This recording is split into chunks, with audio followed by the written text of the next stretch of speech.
Samantala mga kabrigada, ang resulta naman ng 2024 bar examination ilalabas na raw ngayong tanghali. Brigada Jigo Custodio, ibrigada mo!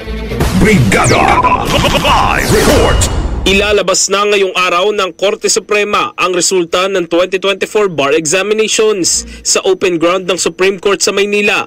Nakaayos na ang gagamiting stage pati na rin ng LED walls. Sa anunsyo, ngayong tanghali ilalabas ang resulta ng bar exam.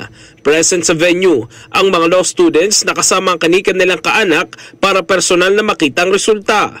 Matatandaan ay dinaos noong September 8, 11 at 15 ng 2024 bar exam kung saan mahigit sa 10,000 examinees sa 13 testing centers sa Pilipinas. Samantala, nagpaabot naman ng mensahe si Supreme Court Associate Justice Marvic Linen sa mga aspiring lawyers.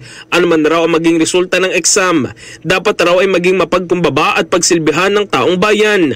Ang pagiging bahagi rin daw ng legal na propesyon ay isang pribilehiyo at titulo na dapat gamitin sa paghahatid ng hustisya.